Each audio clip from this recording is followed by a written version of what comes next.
నువ్వు తొందరపడకు, ఆవేశపడకు, ఇలా ప్రవర్తించు. అలాగే గ్రాని. నన్ను ఇలా ఇంకెప్పుడు బాధ పెట్టవుగా. జరిగిన దానికి సారీ చెప్తున్నాను. ఇంకెప్పుడు ఇలా చెయ్యను. రే సాకేత్, నా ప్రాణాలన్నీ నీ మీదేరా. నా ప్రాణమే నువ్వురా. నిన్నింకా ఉన్నతంగా చూడాలని ప్రతి క్షణం కోరుకునేదాన్ని రా నేను. నువ్వు తప్పుటడుగులు వేస్తే నేను తట్టుకోలేను.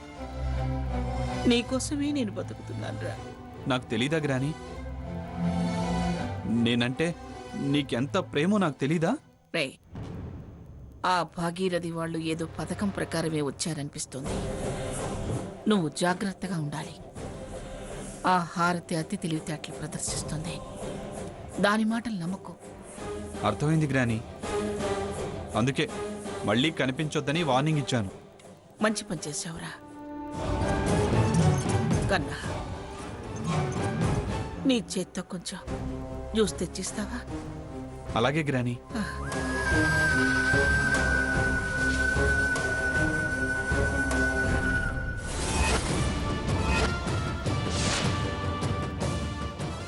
భాగీరథి, చెప్తా నీ పని. హలో, ఏం భాగీరథి, నా మనవడెక్కడున్నాడని చెప్పావు? పిలిపించుకున్నావా? పరిగెత్తుకుంటూ వచ్చేలా చేశాను. ఏమి నాటకం ఆడావు? నాటకం ఏమిటి నాటకం? అవి నీకలవాటు. నా ప్రేమ పెంపకం అలాంటిది.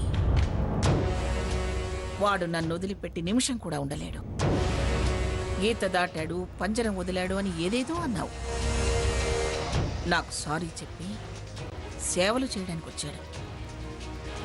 చూడు, అందరినీ పోగొట్టుకుని లింగులిటుకుమంటూ ఒక్క మనవరాల్ని మిగిల్చుకుని బతుకుతున్నావు. స్థాయి మర్చిపోయి నాతో ఛాలెంజ్లు చేయకు. ఒకరి కోసం ఒకరు వెతుక్కునేలా చేస్తాను. Be careful. ఉడత బెదిరింపులకు బెదిరే కుందేలి పిల్లని కాదు నేను. ఎంపీగా రాజకీయాలు నడిపిందాన్ని. నన్ను నువ్వు బెదిరిస్తే ఎలా? ఒంటరిగా ఓ నియోజకవర్గాన్ని నా వాళ్లుగా మార్చుకున్నదాన్ని. నా బలం నీకు తెలియదు మంగా. నలుగురున్న ఇంట్లో నువ్వుండొచ్చు, కానీ నిన్ను సమర్థించేది ఆ లింగు లిటుకు అనే నీ మనవడే. కట్టుకున్నవాడు, కన్నవాడు, వాడు కట్టుకున్న పెళ్ళాం, నిన్ను వదిలేసెళ్ళిన కోడలు, దాని కొడుకు కోడలు అందరూ నీకు వ్యతిరేకమేగా. నీ వెంట ఎవరో మంది మార్బలం ఉన్నట్టు మాట్లాడతావే. ఏదో వార్త చెవిలో ఊది మనవణ్ణి రప్పించుకొని నాకు హరికథలు చెప్పకు. నీ గురించి చిన్నతనంలోనే తెలుసుకున్నాను. నీకు తాచుపావంత పొగరు, జరుగొడ్డంత పిరికని నాకు తెలుసు మంగా. దారి తప్పాడు అని డాక్టర్ని పిలిపించుకోమని ఎగతాళి చేసావు కదే. ముందెళ్ళి ఏ దారి లేక ఎక్కడో నించున్న నీ మనవరాల్ని వెతుక్కో. వెతుక్కోవాల్సిన అవసరం నాకేం లేదు. అడ్రస్ పర్ఫెక్ట్ గా ఉంది. నువ్వు పర్ఫెక్ట్ గా విను. ముందు రౌండ్ నేను గెలిచాను, తర్వాత రౌండ్ నువ్వు గెలవచ్చు. కానీ ఆట అయిపోలేదు, గెలుపు డిక్లేరు కాలేదు. ఎప్పుడో చెప్పాను, ఇప్పుడు చెప్తున్నాను. నీకిక ప్రతి క్షణం మనశ్శాంతి లేకుండా చేస్తాను. అది చూద్దాం. అలాగే చూద్దాం. గెలుపు సెటిల్ అయిందాక ఆట ఆడాల్సిందే. వీల్ చైర్లో ఉండేదానివి. నీకి అంత ధీమా ఉంటే నాకెంతుండాలి? విధివ్రతని వెక్కిరించి కుసంస్కారాన్ని ప్రదర్శించకని నీకు ముందే చెప్పాను. నీ రాత మారుస్తానని తర్వాత నేను చెప్పానుగా. అది నీ తరం కాదు, నా మనవరాలి తరం నిజం చేసి చూపిస్తుంది. ఆట పూర్తయ్యేదాకా మన శత్రుత్వానికి కారణం బయట పెట్టకుండా ఉంది. అదే నాకు నీకు మధ్య లక్ష్మణ రేఖ. నా ప్రయత్నాలకి వెరవకు, నా మాటలకి దడవకు. చేతనైతే ధైర్యంగా నువ్వు నాతో పాటు స్టెప్పులేసి గెలిచి చూపించు. నీకు నేను భయపడ్డవా? పారిపోయేలా చేస్తా చూడు. ఓకే ఓకే, అలాగే కాని.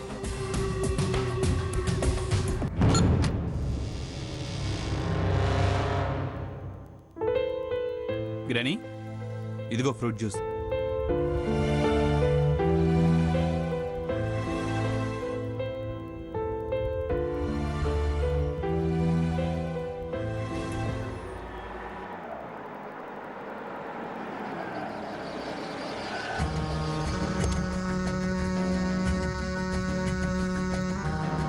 అమ్మ హారతి, రామ్మ వెళదాం.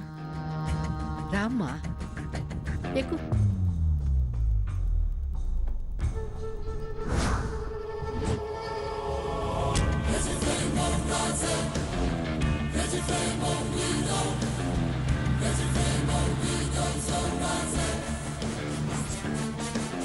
బాగి, వాడు మరి అంత మూర్ఖుడు అనుకోలేదు.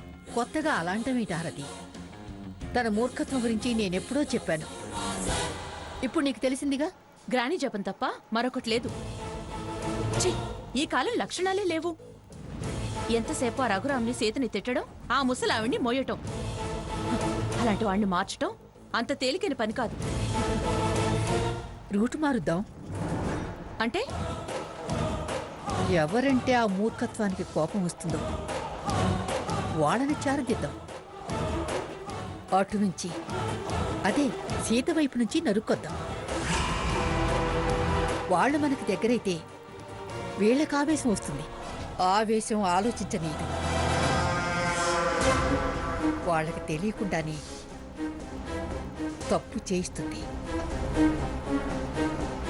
అప్పుడు విసురుదాం. వాళ్ళ నానమ్మ మనవడు గిలగిల్లాడాలి. పర్వాలేదు బాగి, నువ్వు బానే ఆలోచిస్తావు. నేను పొలిటీషియన్ అన్న విషయం మర్చిపోతున్నావు. So direct disturbance వద్దంటావు.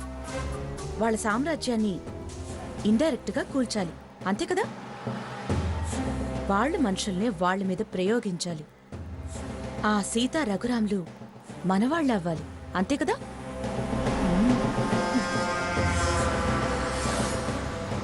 అంతే కదా అని అంత తేలిక తీసుకోకూడదు. సీత చాలా తెలివైంది. తెలివుండొచ్చు, కానీ ఆ మంగమ్మ మీద అంత ప్రేమ లేదుగా. అత్తారిల్లన్న ఆలోచన ఉంటుందిగా. హోదా కావాలన్న తాపత్రయం ఉందిగా. లేకపోతే ఆవిడికి వ్యతిరేకంగా డైరెక్టర్స్ ఎందుకు అవుతారు? బోర్డు మీటింగ్లో అసంతృప్తి చూశాం కదా, దాన్నే మనకు ఫేవర్గా మలుచుకోవాలి. Check make move. వాళ్ళతోనే వేద్దాం.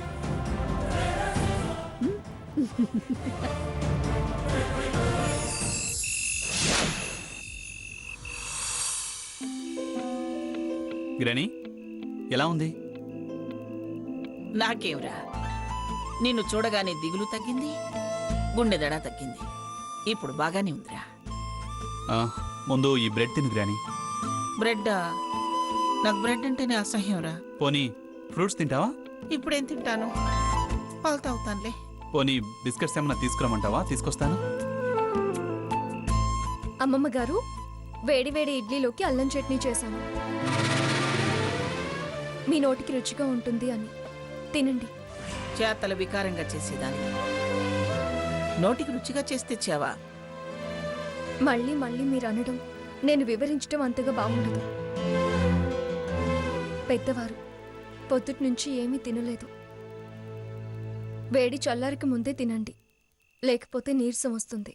వస్తే వచ్చింది, పెద్ద ఉద్ధరించేదానిలాగా కబుర్లు చెప్పకు. అక్కడ పెట్టేళ్ళు.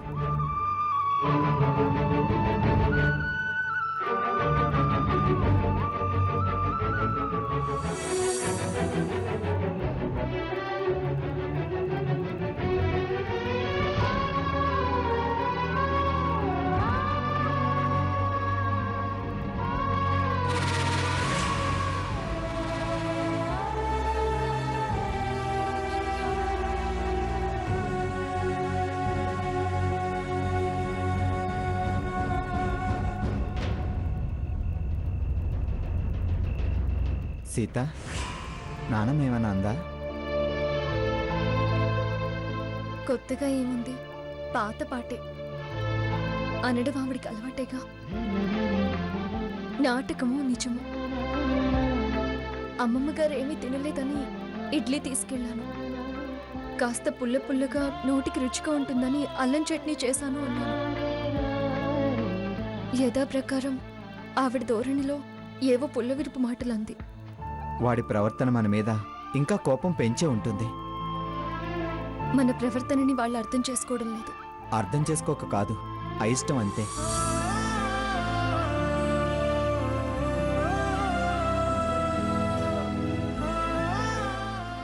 గ్రాని, ఇదిగో తిను. నువ్వు తినరా? నువ్వు ముందు తిను. మొన్న బోర్డ్ మీటింగ్ తర్వాత లంచ్లో సరిగా తినకుండానే వెళ్ళిపోయావు. అప్పటి నుంచి ఆ మాయదారి తాగుడు, అది తిప్పిన తిరుగుళ్లలో ఏం తిన్నావో ఏం తినలేదు. ముందు నువ్వు తిను. నువ్వు నా మీద దిగులుతో ఏం తినుండవు. ముందు నీకు తినిపిస్తాను. సరేరా, ఇద్దరం తిందాం.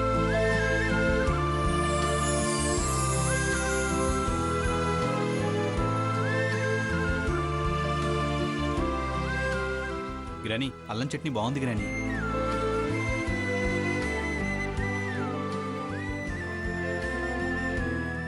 ఆ ప్రేమ ఆపేక్షలే కదా మీరు కోరుకునేది.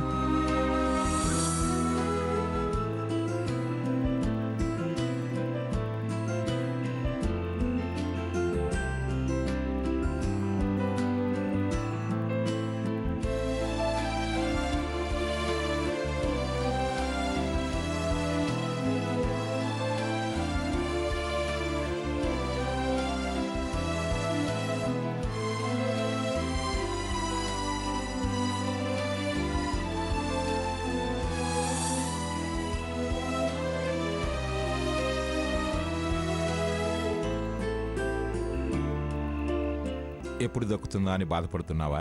అది ఇంతకుముందు ఆలోచన.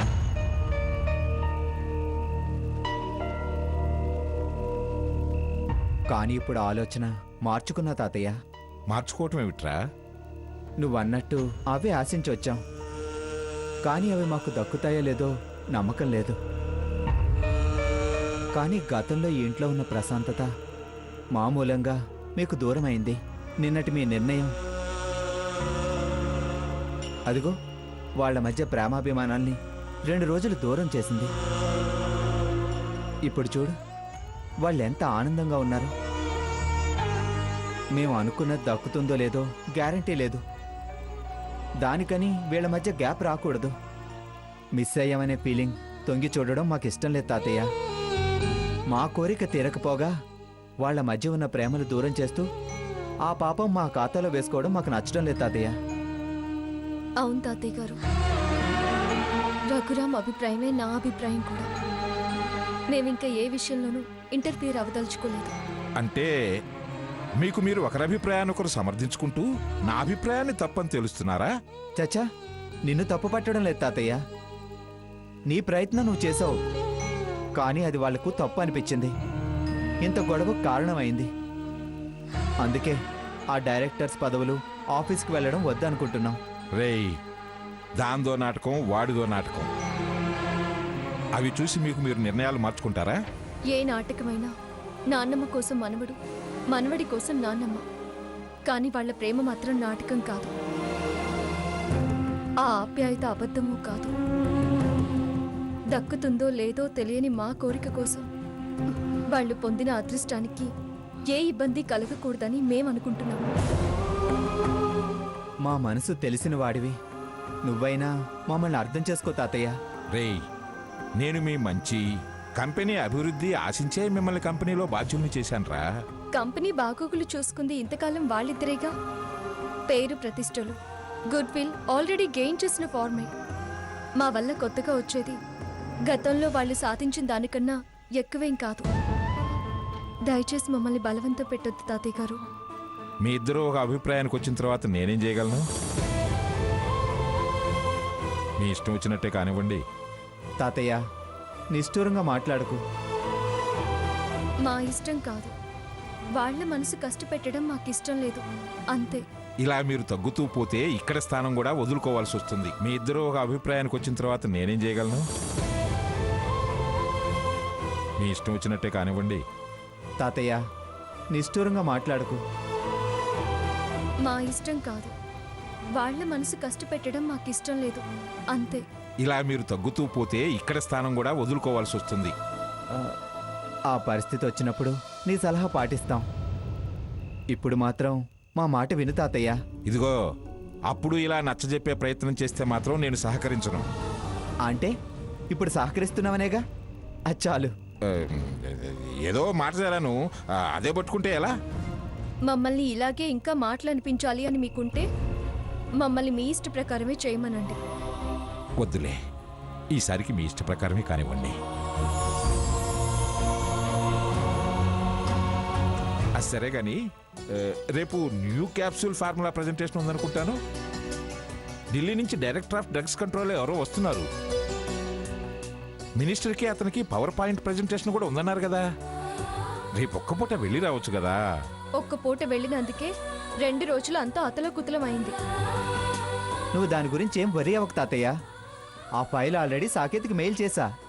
అలాగా, సరే ముందు ఇల్లు కుదుట పడినివ్వండి. మీరేం చేయాలో అప్పుడు చెబుతాను. ఎప్పుడు చెప్పినా ఏం చెప్పినా తిరిగి ఆఫీస్కి పంపే ప్రయత్నం మాత్రం చేయకండి తాతయ్య గారు. ఆఫీస్ కాకపోతే మరో ఆఫీస్ అమ్మా, లేదంటే మరో పని. మీ తెలివితేటలను మాత్రం ఇలా వేస్ట్ గానివ్వను. తర్వాత విషయం తర్వాత ఆలోచిద్దు గాని ఇప్పుడు పద సీత, పద.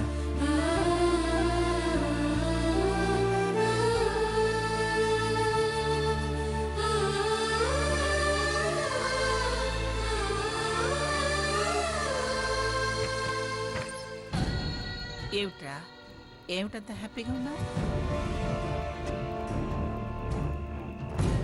వాళ్ళు ముసలాయనతో ఇంకా మేము ఆఫీస్కి వెళ్ళమని తేల్చి చెప్పేశారు. అలాగా? ఎస్.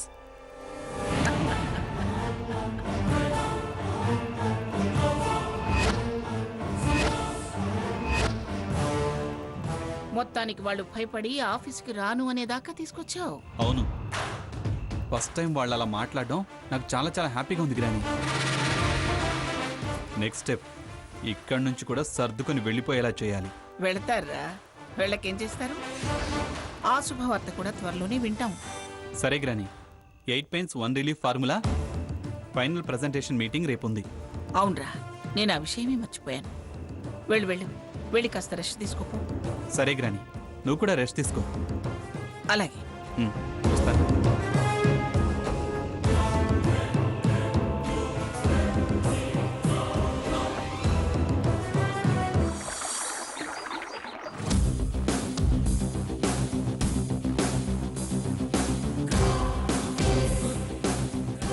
ఆల్ ది బెస్ట్ బావా. నీకు ఇలా చెప్పాలనే జ్ఞానం కూడా ఉందా? ఎందుకు బావా ప్రతిదానికి అంత సీరియస్ అవుతావు? ఇవాళ కొత్త క్యాప్సూల్ ఫైనల్ ప్రెజెంటేషన్ ఉందని తాతయ్య చెప్పాడు, అందుకే గ్రీట్ చేసాం. అది తప్పేనా? నువ్వు గ్రీట్ చేస్తున్నావు, నీకు ఇలా చెప్పాలనే జ్ఞానం కూడా ఉందా? ఎందుకు బావా ప్రతిదానికి అంత సీరియస్ అవుతావు? ఇవాళ కొత్త క్యాప్సూల్ ఫైనల్ ప్రెజెంటేషన్ ఉందని తాతయ్య చెప్పాడు, అందుకే గ్రీట్ చేసాం. అది తప్పేనా? నువ్వు గ్రీట్ చేస్తున్నావో సోపేస్తున్నావో తెలుసుకోలేనంత పిచ్చోని కాను. నీ సంగతి నాకు తెలుసు, నా సంగతే నీకు తెలీదు. బావా అనవసరంగా సొల్లేసి నన్ను నా హ్యాపీ మూడ్ని డిస్టర్బ్ చేయకు. ఎంత పలకరించకుండా ఉంటే అంత మంచిది.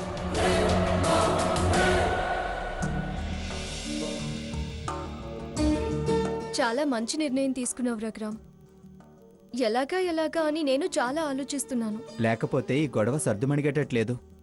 ఎవరు ప్రశాంతంగా లేకపోతే మనమేం దక్కించుకోగలం? మనం సపరేట్గా ఏదైనా బిజినెస్ స్టార్ట్ చేస్తే? ఏదైనా తాతయ్యతో మాట్లాడే చేద్దాం. 4 రోజులు ఆగి కాస్త వాతావరణం కూలయ్యాక నచ్చ చెప్దాం. ఇందాక ఆయనే అన్నారు కదా, ఈ ఆఫీస్ కాకపోతే ఇంకొక ఆఫీస్ అని.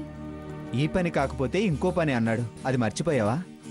రఘురామ్, ఏంటి? వాళ్ళు ఆఫీస్కి వెళ్ళాక మనం అలా బయటకు వెళ్ళొద్దామా? చాలా చిరాగ్గా ఉంది. మరి నానమ్మ? ఆవిడ సంగతి తెలిసే అంటున్నావా? మనం బయటికి వెళ్తున్నామంటే గొడవ కంటిన్యూ చేస్తే? ఏం చేసినా అలవాటైపోయింది, ఇంకా పట్టించుకోవడం అనవసరం. అంతేనంటావా?